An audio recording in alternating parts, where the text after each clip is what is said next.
Assalamualaikum warahmatullahi wabarakatuh.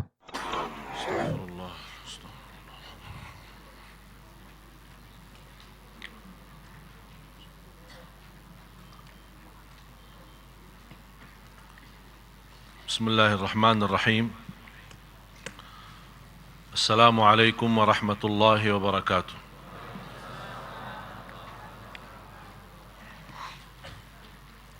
Alhamdulillahi rabbil alamin. Wa ashhadu an la ilaha illallah wahdahu la sharika lah waliyus salihin. Wa ashhadu anna sayyidana wa nabiyyana Muhammadan abdullahi wa rasuluhu as-sadiqul amin. Allahumma salli wa sallim wa barik ala sayyidina Muhammad wa ala alihi wa sahbihi wa man tabi'ahum bi ihsanin ila yaumiddin. Subhanaka la ilma lana illa ma 'allamtana innaka antal alimul hakim. Maha suci Allah, Maha suci Allah, saya tidak memiliki ilmu apa-apa, hanya saja apa yang diberikan oleh Allah subhanahu wa ta'ala. Alhamdulillah wa syukurillah atas segala kemudahan dan izin Allah subhanahu wa ta'ala, kita bersama bertemu lagi. Mudah-mudahan majlis ini menjadi saksi baik di hadapan Allah subhanahu wa ta'ala. Dan sesuai bulan ini, kayaknya hari Rabu ini pengajian yang terakhir ya, Rabu akhir ya. Ini Rabu yang akan datang sudah masuknya bulan puasa. Subhanallah, 6 hari lagi. Tapi siapa tahu 6 hari itu berapa ribu manusia yang akan meninggal dunia. Dan 6 hari berapa ribu manusia yang masih punya umur, tapi Allah cabut nikmat kesehatan, tidak bisa berpuasa. Dan berapa banyak manusia yang Allah berikan karunia umur, sehat dan iman, bertemu bulan puasa sampai habis. Sahabat Rasulullah 6 bulan berdoa, sampaikanlah kami kepada bulan Ramadan. Begitu habis Ramadan, 6 bulan berdoa, ya Allah terimalah kami di bulan Ramadan. Jadi mereka menhayati dan memfikirkan bulan Ramadan itu sepanjang tahun. Malah bagi orang salih, masuknya bulan Ramadan maupun tidak, bagi mereka biasa-biasa. Kenapa? Karena sepanjang tahun mereka Ramadan. Puasa berjalan, qiyamul lail, bacaan Quran, seperti biasa di Ramadan. Dan insyaallah hari Ahad, sebagaimana perjanjian saya yang saya sampaikan, janji saya untuk khusus membahas persiapan untuk menyambut tamu yang istimewa Ramadan. Apa yang kita harus lakukan? Dan sekaligus nanti insyaallah hari Ahad, karena termasuk juga kuliah duha yang terakhir, saya tidak tahu apakah kita masih punya umur lagi habis lebaran bertemu, atau termasuk saya mungkin sudah almarhum. Pokoknya saya pesan, kalau saya sudah almarhum habis lebaran, tolong didoakan. Nanti Ustaz Faruk setiap sebut ini, biasanya pengumuman dibacakan Al-Fatihah untuk bapak ibu ini. Setiap Ustaz Faruk naik membawa ini wajib bawa nama saya. Amanat ini. Oh iya, terserah ini. Karena jujur saja,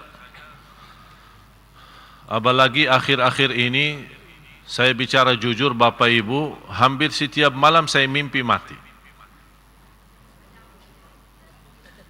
setiap malam.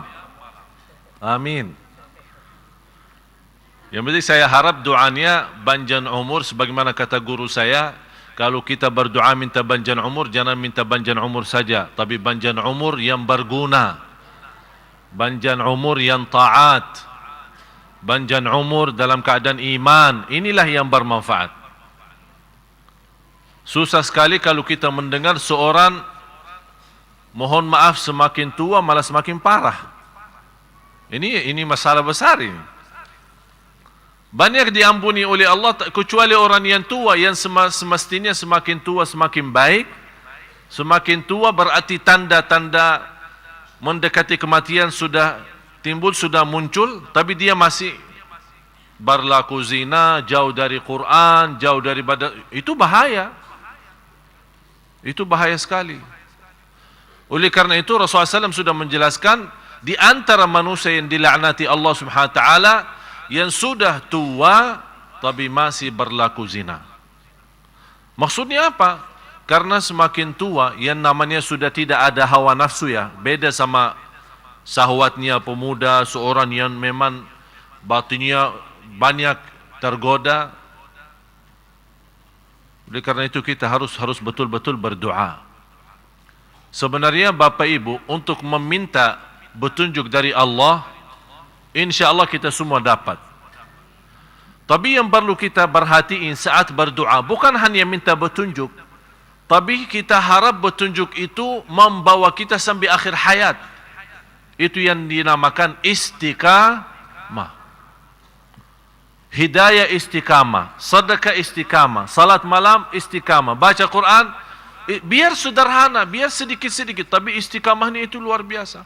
Sampai ada seorang datang kepada Rasulullah SAW, ya Rasulullah, saya merasa diri tidak bisa berbanyak amal, tolong kasih nasihat, wasiat, supaya saya megang wasiat itu. Rasul mewasiatkan dua: beriman, jaga iman. Yang kedua, istiqamah atas iman. Untuk memiliki iman bukan sesuatu yang sulit, tapi yang sulitnya adalah istiqamah atas iman itu. Dan kita semua sendiri Bapak Ibu telah merasakan bagaimana kita ketika mendengar sebuah ceramah, selepas ceramah itu kita bersemangat luar biasa, baca Quran, salat, menjaga majlis ta'lim, menjaga salat malam. Tapi sekian lama, 1 minggu, 2 minggu, apa yang terjadi? Turun. Berarti posisi iman bisa kapan saja kita dapat, tapi masalah istiqamah ini bagaimana supaya kita terus sampai akhir hayat. Wala tamutunna illa wa antum. Kalau memang tidak bisa menjaga mati atas iman, paling tidak mati atas Islam. Padahal awal ayat itu apa? Ya ayyuhalladzina amanu taqullaha haqqa tuqatih wa la tamutunna illa wa antum. Padahal diawali hai orang beriman, tapi kenapa di akhirnya tidak bilang wala tamutunna illa wa antum mu'minun? Karena banyak yang menggoda iman kita. Hawa nafsu, syahwat, dunia, fitnah, harta, anak, keturunan, banyak masalah. Kalau memang tidak bisa menjaga iman sampai akhir hayat, paling tidak jangan sampai terlepas daripada Islam.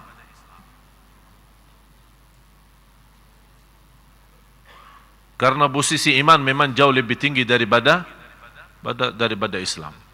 Oleh karena itu dalam kesempatan ini saya mengundang semua hari Ahad tanggal 7, kalau berkenan dari malam minggunya ikut i'tikaf salat malam, alhamdulillah. Dan hari Ahadnya pagi sebagaimana biasa, Ahad awal bulan kita sama-sama insyaallah ikuti kuliah duha. Yang saya harap bukan yang terakhir karena mau masuk puasa, tapi mudah-mudahan kita sama-sama masih punya umur. Karena untuk kita memohon punya umur boleh, tapi harus kita selalu membayangkan umur yang Allah berikan, bagaimana kita bisa isi yang lebih baik. Karena orang yang sudah mati, kalau kita boleh berbicara sama mereka, ingin apa? Pasti mereka sampaikan, kami ingin kembali ke dunia walaupun 1 hari, supaya bisa tambah satu sujud, bisa tambah satu ruku', bisa tambah satu ayat. Kita Bapak Ibu mempunyai kesempatan yang luar biasa, kesempatan yang luar biasa. Mudah-mudahan kita sama-sama bertemu bulan puasa dalam keadaan sihat wal afiat, lancar. Apalagi tahun ini kita mendapatkan kesempatan istimewa. 5 hari pertama insya-Allah datang Sudais Madinah. Kemudian dilanjuti dengan adik saya sama ada imam baru sampai akhir Ramadan. Dan insya-Allah khusus di 10 malam akhir ada 4 imam yang akan bergiliran untuk mengimami kita di sini. Alhamdulillah, ini semua nikmat. Supaya kami memperjuangkan ini supaya Bapak Ibu nikmati. Saya harap Ramadan ini insya-Allah menjadi lebih baik daripada Ramadan yang sebelumnya. Kalau ada kekurangan, kesalahan, belum sempurna ibadah kita Ramadan yang lalu, mudah-mudahan dalam Ramadan ini Allah jadikan yang terbaik dan menjadi saksi baik di hadapan Allah Subhanahu wa taala. 1 bulan Ramadan saja. Kalau kita bertanya Bapak Ibu, apalagi yang sudah tua, berapa Ramadan bertemu? Bisa puluhan. Tapi kita tidak tahu ya Ramadan yang mana yang sudah diterima. Itulah yang kita sama-sama memperjuangkan. Ramadan tahun ini semoga insya-Allah diterima di sisi Allah Subhanahu wa taala. Jadi ada surprise, nanti ada hadiahnya, ada kejutan yang mengejutkan. Jadi silahkan datang hari Ahad.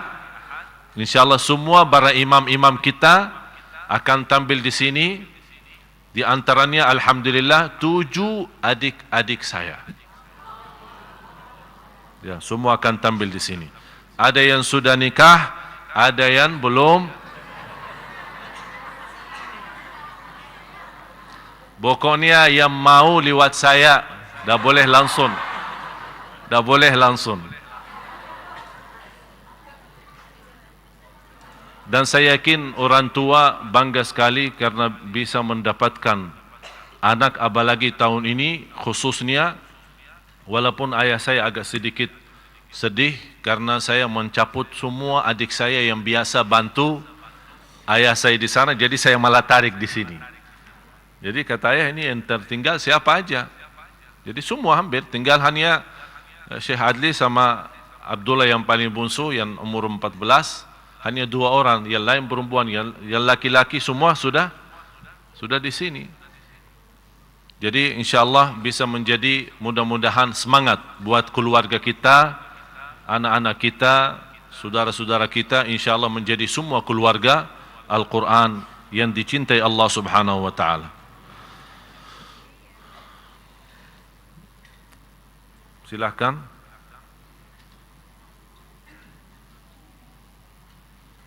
Ini bukan Al Jazeera ya. Logonya Al Jazeera ya.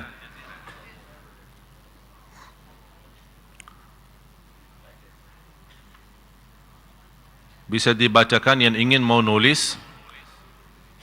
Karena saya menyampaikan 10 kunci ini, tapi karena komentar dari para jamaah belum sempat menulis 10 kunci itu, walaupun saya sudah pernah bahas. Ini kesempatan untuk Bapak Ibu menulis, atau bisa direkam atau digambarkan lewat kamera. Sekarang di mana-mana ada kamera, tinggal foto daripada foto saya aja. Bisa foto, ada ini yang bermanfaat, berguna. Silakan Ustaz Farouk. 10 kunci untuk menghayati Al-Quran. 10 kunci menghayati Al-Quran. Yang pertama, cinta Al-Quran. Ya, terus. Yang kedua, menghadirkan target dan tujuan membaca Al-Quran. Yang ketiga, dengan sistem bacaan dijadikan hafalan. Dan yang keempat, dengan sistem membaca dalam sholat. Dan yang kelima, dengan sistem baca di waktu malam hari, khususnya di waktu sahur.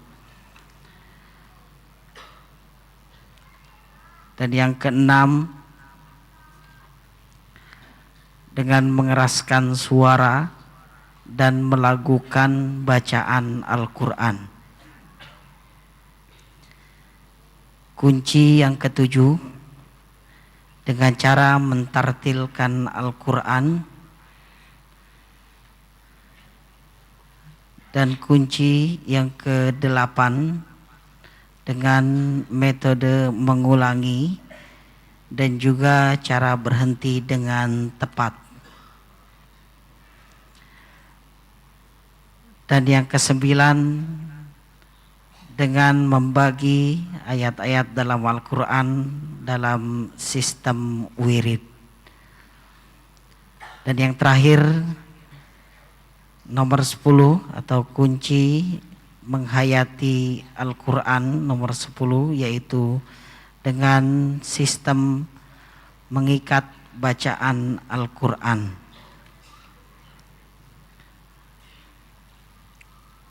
Sepuluh kunci menghayati Al-Quran. Sebagaimana kunci pertama, mencinta Al-Quran. Kalau saya yakin saya bertanya cinta Al-Quran, pasti semua menjawab ya. Tapi ada banyak hal, tanda-tanda dan usaha kita yang semestinya bagaimana supaya kita bisa menjadi orang yang mencintai Al-Quran. Dan yakini kalau kita mencintai sesuatu, pasti selalu tergantung dengan sesuatu itu. Kalau cinta dunia, menggantungkan diri kepada dunia. Istilahnya, kalau kita merasa nikmat di dunia, pasti akan senang. Begitu ada sedikit tergoda dunia kita atau kehilangan kekurangan dunia kita, pasti akan merasa pusing. Apakah sama juga bersama Al-Quran? Kalau kita bersama Al-Quran terus, kita senang. Kemudian kalau kita jauh daripada Al-Quran, kita pusing. Ini yang perlu kita bertanya diri. Kenapa sekarang posisi dunia bukan di tangan, malah sudah na'udzubillah jadi di hati? Maksudnya dunia di tangan artinya kapan saja kita lepas, mau lepas bisa lepas. Kalau posisi dunia di tangan, artinya dunia tidak berharga. Kapan kita butuh bisa megang dan tangan, kapan kita tidak mau dunia tinggal kita lepasin. Tapi posisi iman, posisi Al-Quran, cinta Allah dan Rasulnya harus di dalam hati, bukan di tangan. Jangan sampai kita menjadi orang cinta Al-Quran dan atau posisikan Al-Quran di tangan, artinya sebagaimana kita tidak senang melepaskan Al-Quran, itu tidak boleh, bahaya. Jadi harus kita koreksi diri, apalagi kesempatan bulan Ramadan yang dinamakan bulanul Quran. Dan sebagaimana saya menghiburkan semua, dalam kesempatan ini kita tinggalin tasbih kita di bulan selama bulan Ramadan. Kita tinggalin tasbih kita. Jauh daripada tasbih kita. Faham enggak? Hah? Faham tasbih itu apa? Ya HP-nya. HP-nya itu sudah menjadi tasbih sekarang. Dimegang HP jauh lebih banyak daripada tasbih. Sekarang saya minta tinggalin tasbih itu. Jangan dipakai selama bulan Ramadan. Bukan tasbih wiridnya, zikirnya. Yang dimaksud HP-nya. Ayo sama-sama ikutin saya. Bismillahirrahmanirrahim.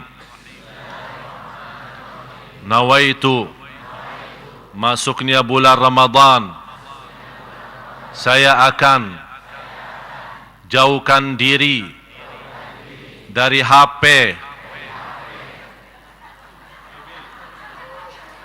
Sudah nazar lo ya?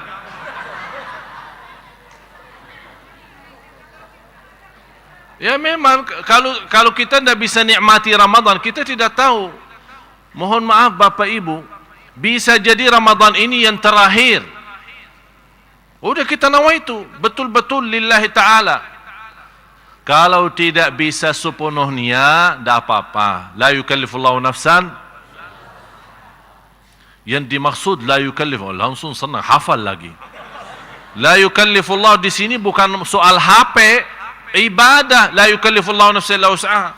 Ada orang begitu kita kasih nasihat, jangan terlalu banyak megang HP, apalagi bebek.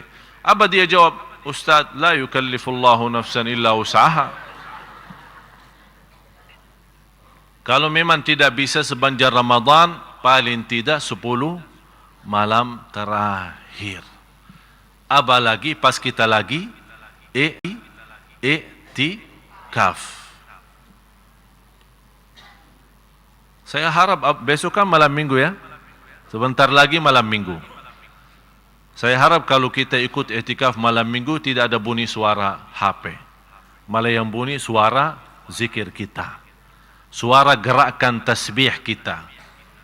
Bukan suara bunyi HP. Dan mohon maaf yang biasa lupa silent suaranya atau matiin HP-nya pas sudah masuk salat sambil Allahu Akbar, kemudian sepanjang salatnya HP-nya bunyi, dia Masya Allah khusyuknya luar biasa, tidak mau matiin HP-nya. Alasannya apa? Katanya kalau menggerakkan tangan batal salat. Saya jamin tidak batal salat. Begitu Anda lupa HP-nya dalam salat bunyi mengganggu banyak orang, gerakkan tangannya, masukin dalam keluarin HP-nya, matiin, terus kembaliin lagi. Biar 3 kali, 4 kali, 5 kali gerakan, tapi jauh lebih kecil daripada dosa mengganggu ratusan orang. Kalau masih standar suaranya biasa-biasa, coba kalau suaranya lagu India. Aduh, pusing nih. Kocak he. Iya, masalah, terganggu salat kita. Kita aja terganggu, orang lain juga terganggu. Jadi daripada menjadi dosa lebih besar, kita segera atasi. Harus Bapak Ibu fahami, dosa itu ada 2. Kalau kita tinggalin bisa menjadi lebih parah, kita atasi dosa itu supaya jangan menjadi lebih besar. Sekarang mana jalan keluarnya yang lebih baik? Kita biarkan HP sepanjang salat bunyi terus mengganggu orang lain, atau kita bergerak sedikit mematiin HP-nya? Jelas bergerak sedikit, biar ada salah di sini, biarpun dosa, tapi jauh lebih ringan daripada dosa mengganggu banyak orang dalam salatnya. Oleh karena itu saya mohon, kalau seandainya lupa, ketinggalan, tidak diingatkan, kemudian Anda terlanjur sudah masuk dalam salat, Allahu Akbar, begitu bunyi HP-nya, gerakkan tangannya, matiin HP-nya. Kalau tangannya di posisi istilahnya di bawah, ya udah pas lagi sujud megang HP-nya matiin. Sekarang saya heran, disimpan di tas tidak disilent suaranya, disimpan di gantung baju tidak disilent suaranya, malah ada yang lebih parah ditaruh di depan sujudnya pas tambah sujud. Jadi biarpun di silent suaranya tapi nyala layar HP-nya. Jadi sepanjang salat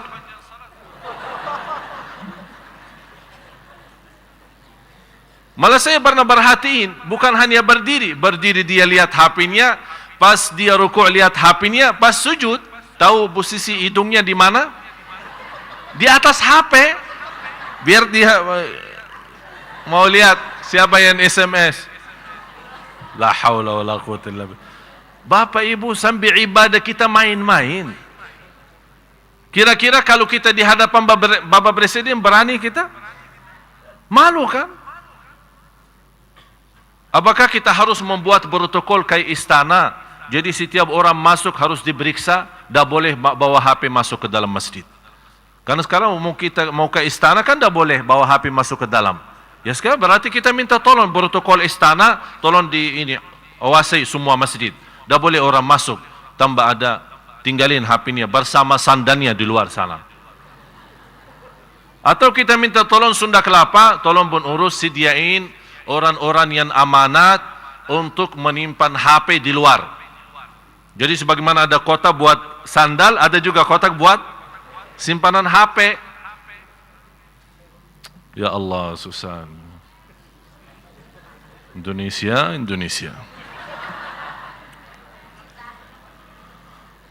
Mudah-mudahan bulan Ramadan tahun ini mensucikan hati kita dari segala sesuatu yang menggoda kita dalam ibadah. Ramadan, Bapak Ibu, ayo mari kita sama-sama menanamkan cinta Al-Quran. Kita tidak tahu, saya berkali-kali menyampaikan, kita tidak tahu kapan habis umur kita. Bahagia seorang, datangnya kematian, dia lagi baca Al-Quran. Tapi juga apa yang kita jawab di hadapan Allah kalau kita meninggal dunia pas megang HP, apalagi menyampaikan kata-kata yang justru membuat murka Allah, bukan malah ridha Allah Subhanahu wa taala. Na'udzubillah. Cinta Al-Quran selanjutnya.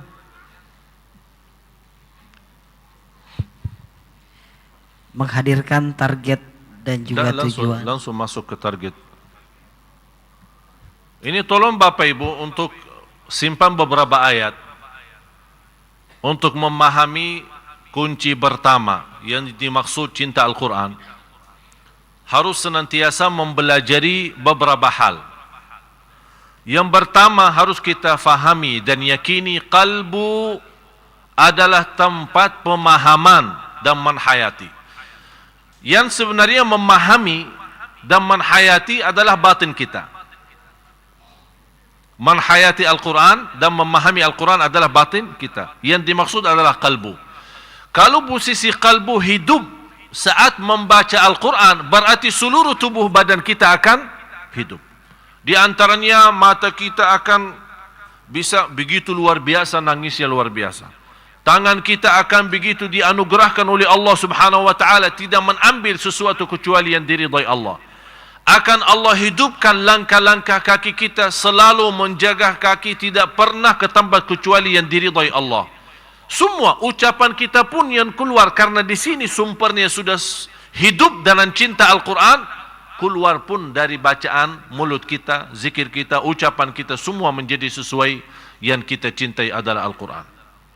Jadi tempat menhayati, tempat memahami adalah Al-Quran. Qalbu, sebagaimana firman Allah Subhanahu wa taala suratul Kahfi, bagaimana mereka yang cukup lalai dari zikir Allah, lalai daripada Al-Quran, lalai daripada kebenaran, apa yang terjadi? Allah Subhanahu wa taala kuncikan hati mereka. Kalau apa gunanya kalau Allah kuncikan hati mereka? Karena Allah yang menjadikan kalbu adalah tempat pemahaman, tempat menhayati. Kalau bukan tempat menhayati, kenapa Allah kunci hati mereka? Kenapa Allah menutupi hati mereka sampai tidak merasa? Kalau Al-Quran turun di atas gunung bisa hancur jadi basir, yang namanya batu yang keras dan kasar. Masa hati manusia, na'udzubillah, lebih kasar? Berarti harus kita bertanya diri, bagaimana posisi kalbu kita saat membaca Al-Quran. Apakah bisa tersentuh hati kita? Apakah bisa terharu? Apakah bisa merasakan, biarpun belum faham, tapi ada sedikit merasa. Kesempatannya juga di bulan Ramadan. Ulama membolehkan kita salat di belakang seorang imam yang suaranya indah. Kenapa? Karena dengan suara imam yang indah akan membantu hati ini bisa hidup, bisa terbuka, bisa bongkar segala susah, segala penyakit, segala dosa. Yang paling bahaya dosa batin itu dosa kalbu. Iri, hasud, dengki, semua titik hitam yang harus kita bersihkan. Tidak boleh mata kita melihat memandangkan orang lain lebih hina. Kita tidak tahu, barangkali di sisi Allah orang lain itu jauh lebih baik di sisi Allah Subhanahu wa taala. Jadi harus kita melihat dengan mata tawadu, rendah hati, saling cinta, saling kasih sayang. Biarpun kita melihat saudara kita di posisi yang tidak enak, di posisi atau di tempat yang tidak layak, jangan kita suudzon langsung menghukumkan orang itu. Ternyata dah boleh suudzon. Dan suudzon sebenarnya sumber bus ini dari hati. Sebab ni hati. Muncul suudzon, lama-lama na'udzubillah hati kita timbul titik hitam. Yang kita tidak sadari, lama-lama kalla bal rana ala qulubihim. Allah Subhanahu wa taala menjadikan hati mereka kena penyakit namanya ran. Apa itu penyakit ran? Kira-kira bisa diobati di rumah sakit? Menurut medis tidak bisa. Karena ran itu adalah sesuatu yang menutupi hati kita. Supaya apa? Supaya tidak bisa menhayati Al-Quran dan tidak bisa merasakan khusyuk dalam salat. Na'udzubillah. Itu penyakit yang sangat parah untuk hati kita. Ran. Cinta dunia, benci mati. Tidak suka. Itu sebabnya ran. Tolong simpan ayat ini dan bisa dibacakan artinya nanti. Suratul Kahfi ayat 57. Terus. Dan suratul Hajj ayat 46. Sebagaimana Allah Subhanahu wa taala menggambarkan sebenarnya mereka bukan buta mata tapi buta hati. Malah ada orang yang buta mata tapi subhanallah hatinya nurani. Buta mata tapi bisa menghafal Al-Quran 30 juz. Buta mata tapi dia bisa menghidupkan karena hatinya hidup. Sebagaimana Allah SWT menjadi ala bidzikrillahi tatmainnul qulub, kalbu yang akan tenang. Kalau posisi kalbu tenang, semuanya tenang. Mata tenang, fikiran tenang, tangan, kaki, semua jadi tenang. Urusan kita, kemana kita pergi? Disertai dengan ketenangan yang luar biasa. Sekarang kita punya masalah apa? Tidak tenang kan? Stres. Super stres. Masalah kecil jadi masalah besar. Apalagi masalah yang besar. Allah tidak memberikan ketenangan. Padahal masalah ini bisa anak kecil selesaikan masalah ini, bisa atasi masalah ini. Tapi karena posisi kita tidak tenang, Allah jadikan masalah yang kecil menjadi beban. Na'udzubillah. Suratul Hajj ayat 46. Seterusnya Suratul Ahzab ayat 4. Tak ada istilah yang penting hati baik. Karena hati itu satu, bukan dua. Kalau memang hati itu benar-benar baik, terisi cinta Allah, pasti perilakunya juga baik. Kalau hatinya bersih, tidak ada dengki, tidak ada hasud, tidak ada iri, pasti ucapannya pun bersih. Kebenarannya pun bersih. Kalau hatinya tidak pernah ada titik hitam terhadap siapapun, dia juga tidak mau mendengar berita jelek terhadap siapapun. Karena ini posisi hatinya bersih, jadi matanya, pandangannya kepada orang lain baik, mendengar berita yang baik, menolak berita yang tidak baik, ucapannya pun yang baik. Kalau ada orang bertanya, dia punya prinsip. Bagaimana menurut kamu orang itu bagaimana? Dia pasti menjawab. Kalau dia kenal baik, dia akan menjawab, dia orang baik. Kalau dia tidak tahu, dia menjawab, saya tidak tahu. Lebih baik diam daripada sebut jeleknya orang. Karena kita semua, mohon maaf Bapak Ibu, termasuk saya, tidak pernah terlepas dari kekurangan, tidak pernah terlepas dari kejelekan. Kalau kita berusaha menutupi kejelekan orang lain, Allah akan terjamin tertutup kejelekan kita. Jadi siapa orang bertanya sama kita, kalau kita ucapkan yang baik, setahu saya orang ini baik, lebihnya saya tidak tahu. Saya mendengar dia orang begini, orang begitu. Maaf, saya tidak mau menggantungkan leher saya di hadapan Allah gara-gara ucapan yang tidak benar. Hati-hati.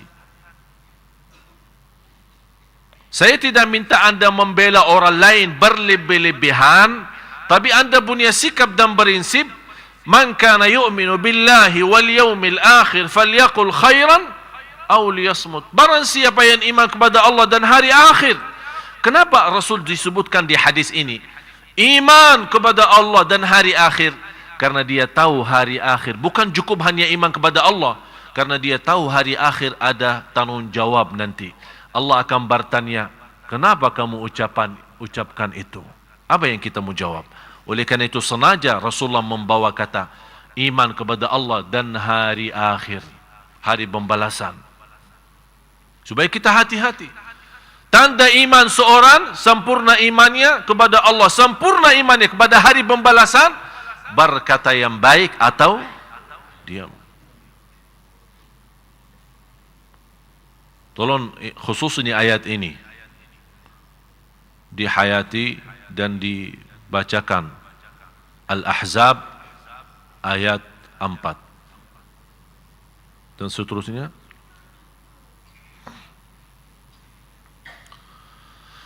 Ayat ini menjelaskan hati kita, kalbu kita memang dikuasai oleh Allah. Kalau kita merasa hati kita punya kekurangan, punya kelemahan, berarti kita minta tolong siapa? Allah. Kalau kita ingin Allah menghidupkan kalbu ini dengan iman, menghidupkan kalbu ini dengan kebaikan, menjadi betul-betul kalbu yang suci seperti Nabi Muhammad sallallahu alaihi wasallam. Jadi syaitan tidak perlu menggoda kita. Posisi syaitan sudah jauh untuk mendekati kita supaya goda kita dengan cahaya nurani kalbu, dia tidak berani dekat.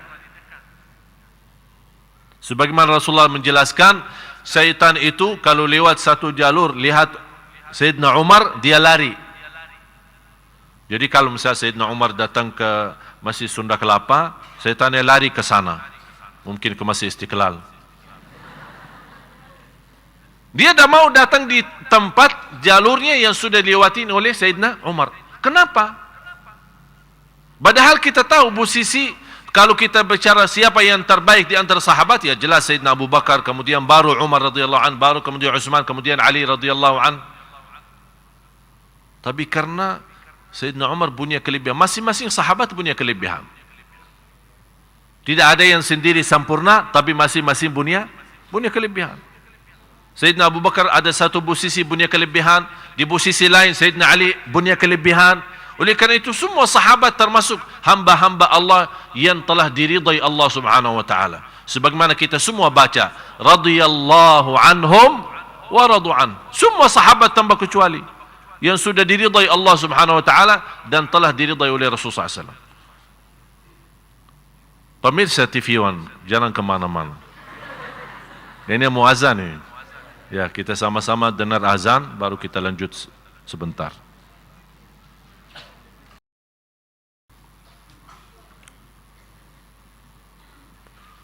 Tolong juga ayat ini suratul Anfal, ayat 24.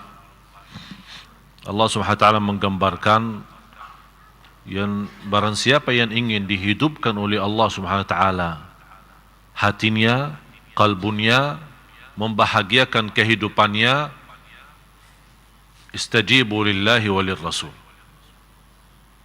Karena turuti dan taati Allah dan Rasulnya salah satu yang menjaminkan kehidupan kita akan jauh lebih bahagia.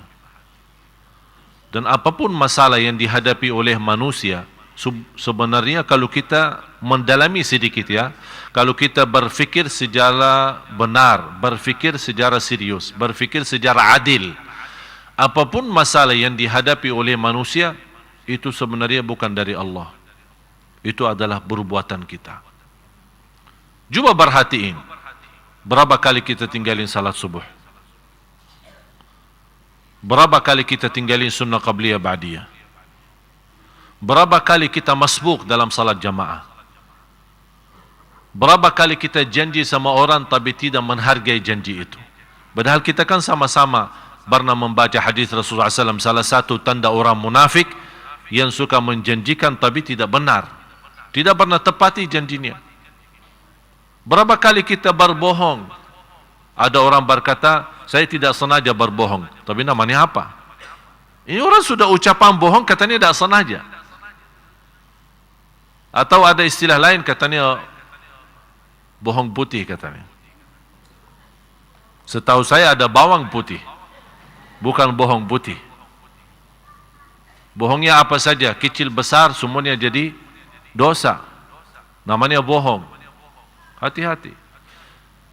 Tanpa kita sadari, perilaku sehari-hari kita, ucapan kita, pandangan mata kita, langkah kaki kita, tinggalin bisa saja gara-gara takbiratul ihram yang begitu mulia di dalam ajaran Islam. Takbirah yang pertama sambil Rasul menjaminkan, barang siapa yang menjaga takbirah pertama bersama imam selama 40 hari, artinya 200 salat berturut-turut, tidak pernah tertinggal dan tidak pernah terlepas, akan dapat kebebasan. Ini asuransi. Kebebasan dari neraka.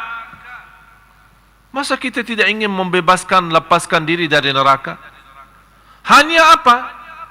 Tidak, hanya satu amalannya, jaga takbirah bertama sama imam. Dan saya mendapatkan dari guru saya, orang munafik tidak akan bisa. Ini persoalannya. Kalau anda tidak mau melepaskan diri, bebaskan diri dari neraka, paling tidak harus anda bisa tahu diri. Jangan-jangan selama ini saya orang munafik. Karena orang munafik itu tidak bisa menjaga salat berjamaah, apalagi mulai pertama takbirah ihram itu. Kalau mulai takbirah ihram berarti kita begitu azan atau sebelum azan sudah betul-betul bersiap supaya tidak telat datang ke masjid. Begitu imam Allahu Akbar, walaupun kita tidak sampai sunnah qabliyah, tapi intinya kita bisa bertemu takbirah pertama sama imam, itu sudah luar biasa. Ini bukan 1 hari, 2 hari, 40 hari. Dan menurut saya kesempatannya yang begitu mudah dan kesempatan yang emas bisa terlaksana hal ini adalah bulan Ramadan.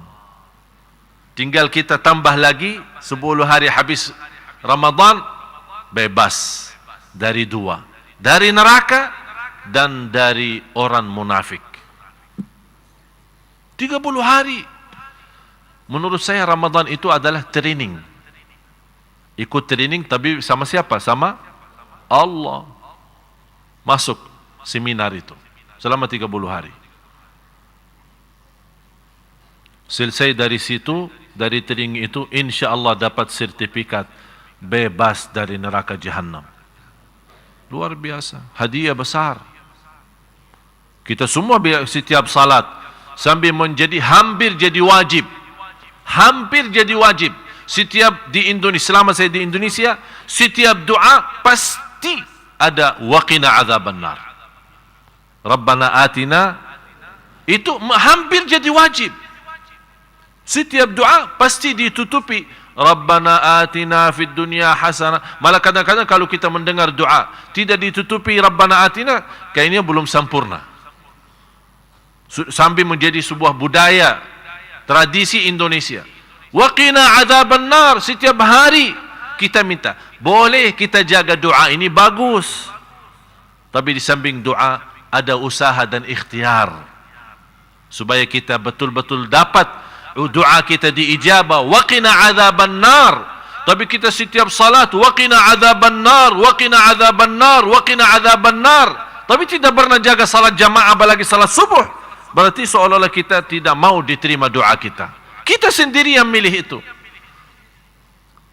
Banyak orang berkata, kenapa saya berdoa sampai sekarang belum diterima?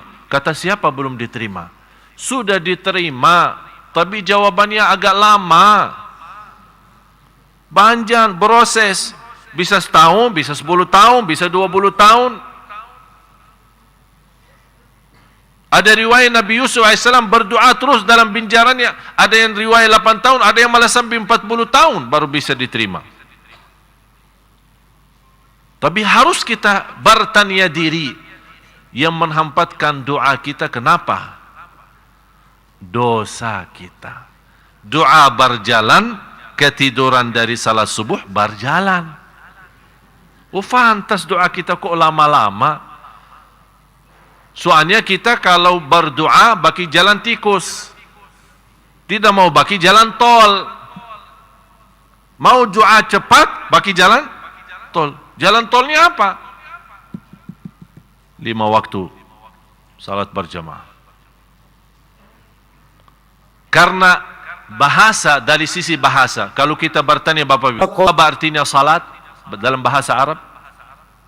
Kalau saya sekarang bertanya Bapak Ibu, artinya salat apa? Salat, apa artinya? Dalam bahasa Arab artinya doa. Artinya, jadi kalau kita menjaga salat, berarti seperti kita sebenarnya berdoa. Oleh karena itu orang salih tanpa doa, punya masalah, salat 2 rakaat, selesai masalah. Padahal dia tidak pernah angkat tangan berdoa. Tapi karena mereka jadikan salatnya adalah doa.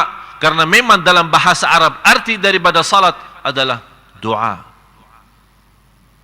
Kita sekarang salat, doa, zikir, semua sedekah, tapi juga belum ada. Berarti masalah sama kita, bukan sama.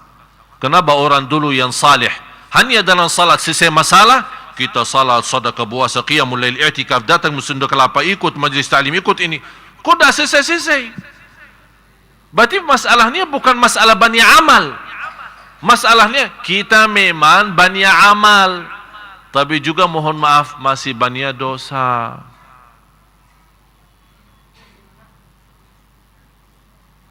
Seterusnya,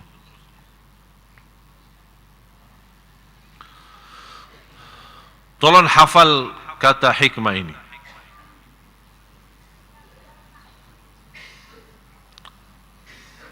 Berhubungan antara cinta dan tadabbur. Bagaimana kita bisa mentadabburi kalau tidak cinta?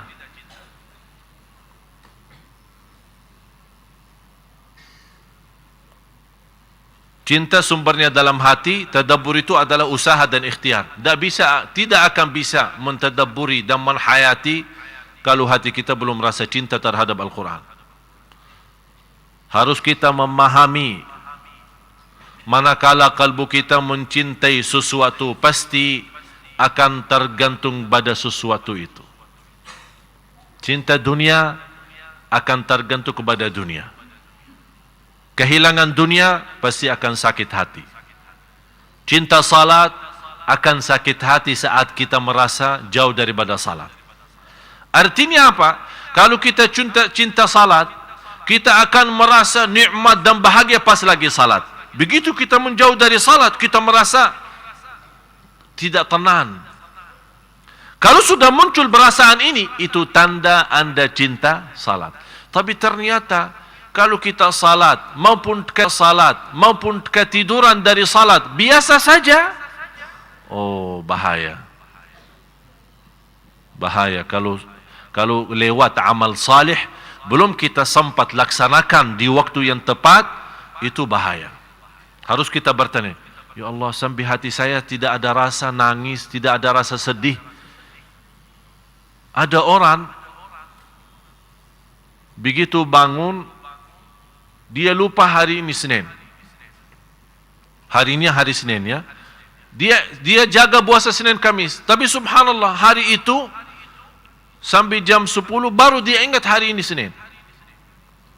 Setiap 15 menit telefon saya, apakah boleh saya lanjut puasa atau tidak. Sedihnya dan nangisnya luar biasa. Saya bangga, kok ini nangis karena ketinggalan, lupa ini hari Senin. Bukan nangis karena berbuat dosa. Itu perasaan itu sendiri sudah luar biasa, karunia luar biasa. Kalau kita bisa nangis dan sedih karena kesempatan ibadah lewat tanpa kita manfaatkan. Oleh karena itu didoakan oleh Rasul, dihina oleh Allah seorang yang bertemu bulan puasa sampai habis tapi tidak diampuni Allah. Kata ulama, fantas dihina oleh Allah. Bulan ampunan, tapi tidak diampuni. Kalau tidak diampuni di bulan puasa, kapan diampuni lagi? Jadi harus kita bertanya, Bapak Ibu bertanya diri, posisi kita cinta Allah sejauh mana? Posisi kita cinta Al-Quran sejauh mana? Posisi kita merasa Allah menguasai kita di mana saja berada. Allah tahu apa yang ada dalam bisikan kalbu kita. Kita sekarang duduk di satu majlis, tapi isi hati kita berbeda. Saya tidak akan bisa tahu. Dan tidak ada di antara Bapak Ibu yang bisa tahu. Tapi Allah saja yang, dan di situ berbeda nilai kita di sisi Allah Subhanahu wa taala. Bisa muka bersama cerah, ibu-ibu cantiknya luar biasa, ya, semua cerah mukanya, senang, bahagia. Tapi ini muka dan pakaian itu bukan menjadi nilai di hadapan Allah. Tapi bisa sekarang Bapak Ibu, Allah melihat isi hati kita, berarti berbeda nilai martabat kita di sisi Allah. Ada yang di posisi tinggi, ada yang di posisi tengah, ada yang di posisi bawah. Mudah-mudahan kita semua sama-sama tinggi di sisi Allah Subhanahu wa taala. Tolong Bapak Ibu ini jaga ini, soal kalbu ini perlu. Dan salah satu yang membantu mensucikan kalbu kita adalah zikir dan nangis. Kalau kita punya baju kotor, masukin mana? Mesin cuci.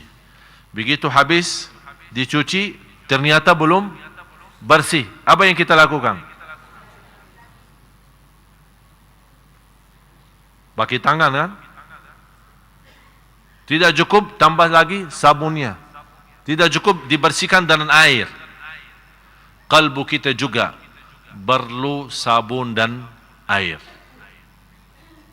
Tapi sabunnya apa? Masa kita masukin kalbu kita dalam mesin cuci? Atau disikat pakai tangan? Tidak bisa. Kalbu kita membutuhkan sabun dan air. Sabunnya kalbu kita adalah air mata. Setiap, apalagi kalau titisan air mata itu karena Allah. Saya yakin Bapak Ibu, pasti ada satu saat ketika kita lagi koreksi diri, muhasabah diri, kita membayangkan sesuatu dosa, ada muncul rasa malu sama Allah, tambah kita rasa, tambah kita sadari, ada titisan air mata.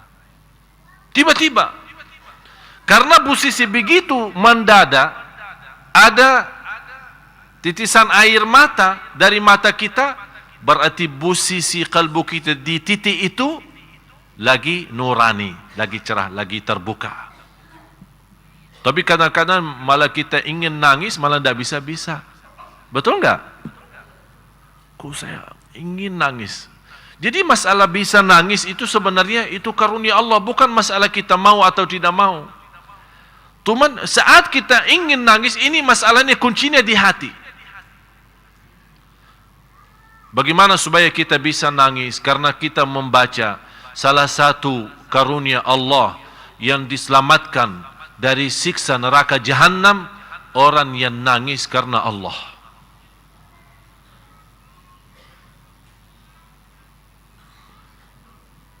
Nangis karena Allah, itu terjamin selamat dari neraka. Jadi air untuk mensucikan kalbu kita adalah air mata. Sabun yang mensucikan kalbu kita adalah zikrullah. Coba kalau kita hanya bawa sabun tambah air, tidak akan bisa terasa. Apalagi kalau kita hanya bawa air tambah sabunnya, juga tidak akan bisa terasa. Tapi kalau bisa bawa dua-duanya, diusahakan, terus menerus tidak terlepas zikir.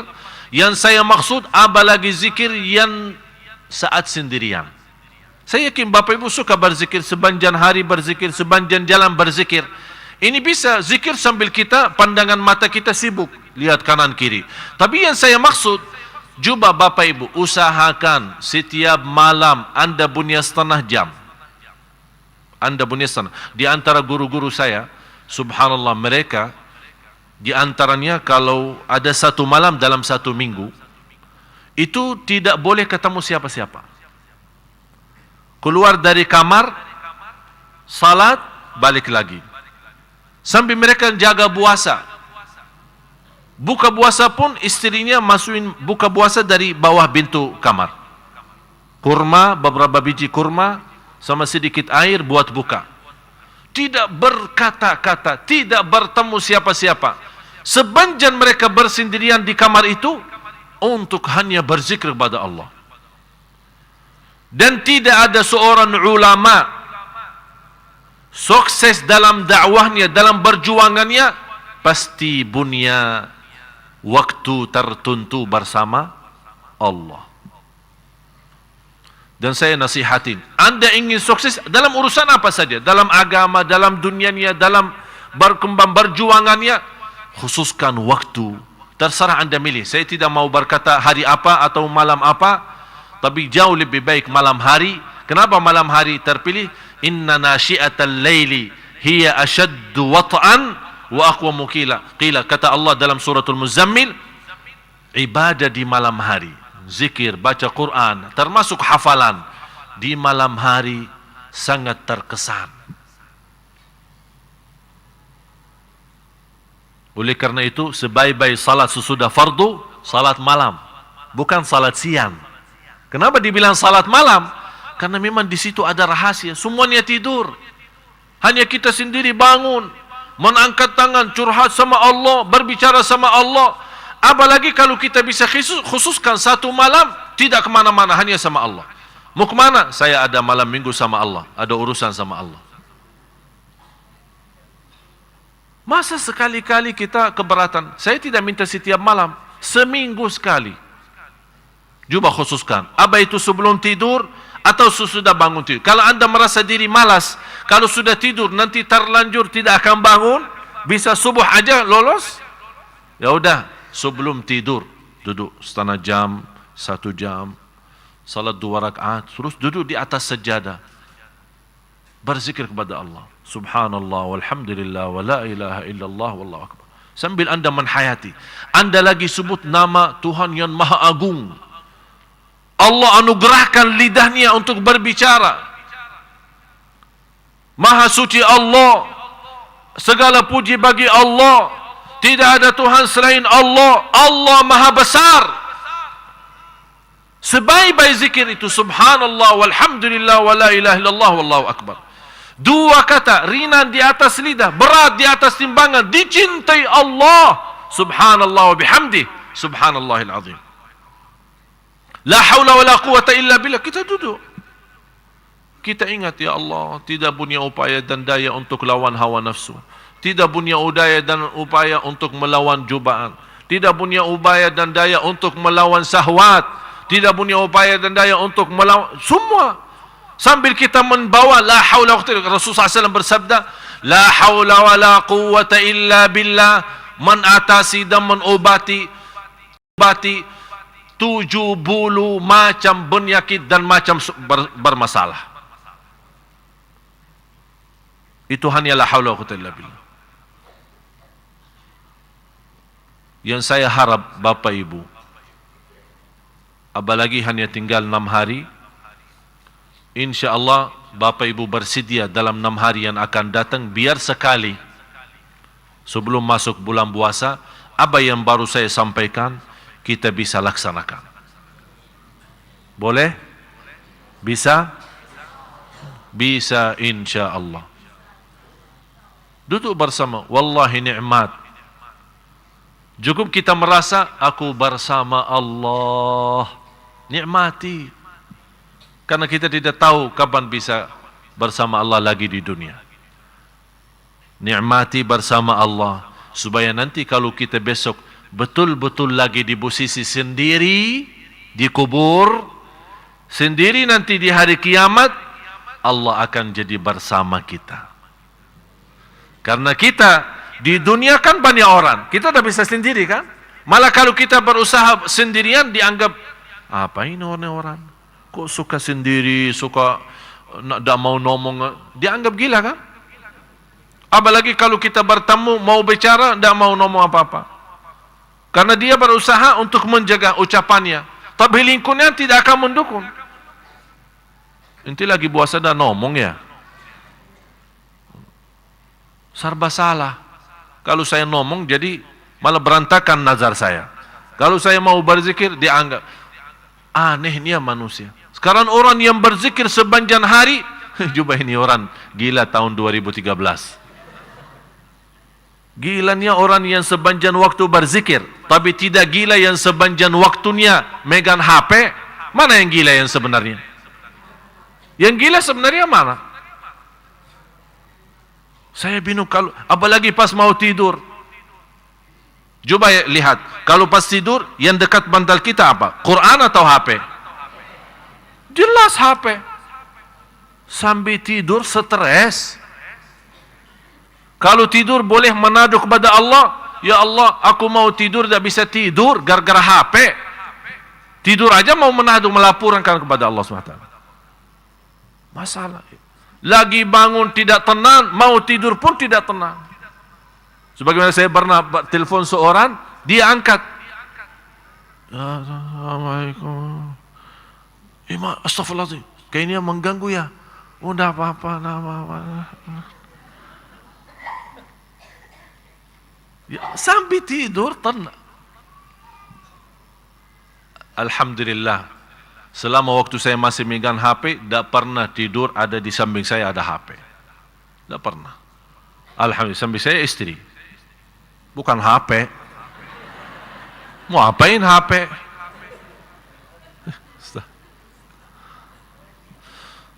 Yang terakhir, sebelum kita tutup doa, saya sudah membagikan, mudah-mudahan semua dapat. Ada doa.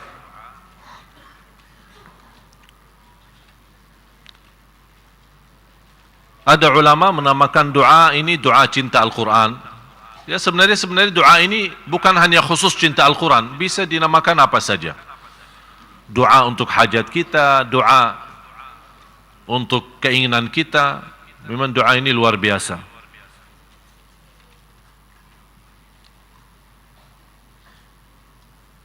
Bisa dibacakan, saya bacakan bahasa Arabnya, nanti Ustaz Faruk bacakan artinya. Bismillahirrahmanirrahim. Allahumma inni abduka wa ibnu abdika wa ibnu amatik nasiyati biyadik madin fiyya hukmuk adlun fiyya qada'uk as'aluka bikulli ismin huwa lak. Mohon di titik ini kita harus betul-betul rasa, karena di sini kita memohon dengan segala nama Allah dan segala sifat Allah, di antaranya nama Allah yang agung yang kita tidak tahu di mana di antara nama-nama Allah Asmaul Husna yang teragung. Karena Rasulullah SAW bersabda, barang siapa yang dalam doanya bisa berdoa dengan nama Allah yang agung, pasti doanya diijabah dan tidak akan ditolak. As'aluka bi kulli ismin huwa lak sammaita bihi nafsak aw anzaltahu fi kitabik aw 'allamtahu ahadan min khalqik aw ista'tharta bihi fi 'ilmil ghaibi 'indak. Ada di antara nama Allah yang Allah rahasiakan di ilmu gaib, kita tidak tahu. Tidak ada makhluk pun yang tahu. Aw ista'tharta bihi fi 'ilmil ghaibi 'indak an taj'ala al-Qur'ana rabi'a qalbi wa nura sadri wa jalaa'a huzni wa dhahaba hammi. Ya Allah, sesungguhnya aku adalah hamba-Mu, anak hamba laki-lakimu dan anak hamba perempuanmu. Ubun-ubunku berada di tanganmu, hukummu berlaku pada diriku, ketetapanmu adil atas diriku. Aku memohon kepadamu. Ketetapanmu adil, ini tolong di, ketetapanmu adil. Allah maha adil. tidak ada sedikit pun Allah menzalimi manusia, tapi manusia adalah yang menzalimi dirinya sendiri. Ketetapanmu adil atas diriku. Aku memohon kepadamu dengan segala nama yang menjadi milikmu, yang engkau namakan dirimu dengannya, atau engkau turunkan dalam kitabmu, atau yang engkau ajarkan kepada seorang dari makhlukmu, atau yang engkau rahasiakan dalam ilmu gaib yang ada di sisimu, agar engkau jadikan Al-Quran sebagai penyejuk hatiku, cahaya bagi dadaku, dan pelipur kesedihanku, serta pelenyap bagi kegelisahanku. Seterusnya,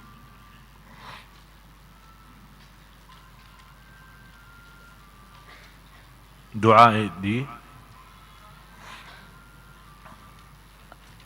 di atas didasarkan pada hadis dari Abdullah bin Mas'ud radhiyallahu anhu. Rasulullah sallallahu alaihi wasallam bersabda, tidaklah seseorang tertimpa kegundahan dan kesedihan lalu berdoa dengan doa yang di atas tadi, melainkan Allah akan menghilangkan kesedihan dan kegelisahannya serta menggantikannya dengan kegembiraan. Ibnu Mas'ud berkata, ada yang bertanya kepada Rasulullah, "Ya Rasulullah, bolehkah kita mempelajarinya?" Beliau menjawab, "Ya, sudah sepatutnya orang yang mendengarkannya untuk mempelajarinya." Hadis riwayat Imam Ahmad dalam musnadnya. Jadi bukan hanya Rasul SAW menjaminkan doa ini terkabul, malah Rasul mengajak kita, ayo belajarinya, dan kalau bisa menajarkan ke orang lain.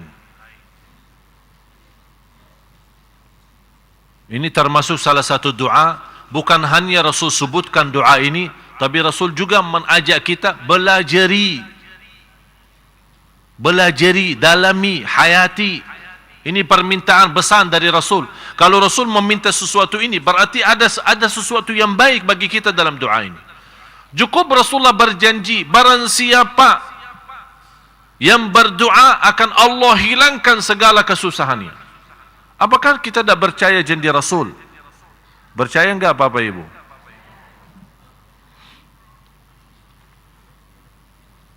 Kalau bisa hafal doa ini.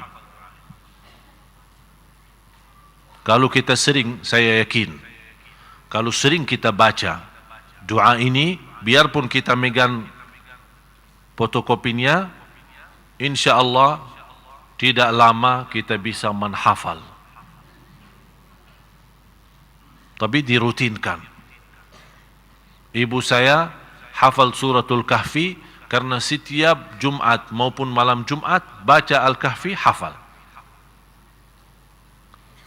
Seorang bapa sudah 90 tahun, buta huruf, tapi bisa hafal surah Yasin karena dia ikut setiap malam Jumat Yasinan, lama-lama hafal. Padahal dia buta huruf. Ini salah satu karunia dari Allah, nikmat. Dan manusia yang istiqamah, rutin, mengulangi berkali-kali, Allah berikan kemudahan menghafal sesuatu itu. Apalagi doa seperti ini yang begitu istimewa dan indah untuk segala urusan kita dunia akhirat dan lahir batin kehidupan kita. Mari kita sama-sama berdoa.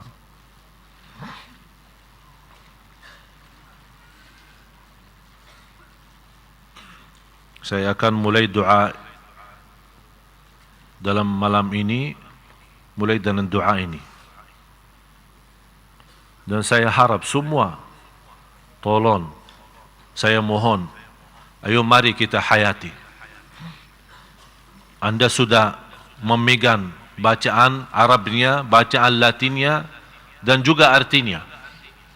Saya akan memimpin doa, anda amin sambil betul anda merasakan keindahan dan keistimewaan dalam doa ini. Allah Maha mendengar dan Maha melihat. Dan saya harap habis doa ini semua, karena malam ini malam yang terakhir, malam Kamis, ceramah kita, karena masuknya bulan Ramadan, akan kita stop sebentar sampai habis lebaran. Oleh karena itu, dalam kesempatan ini saya menghiburkan semua yang hadir. Semua yang hadir tanpa kecuali. Demi perjuangan kita berjalan lancar.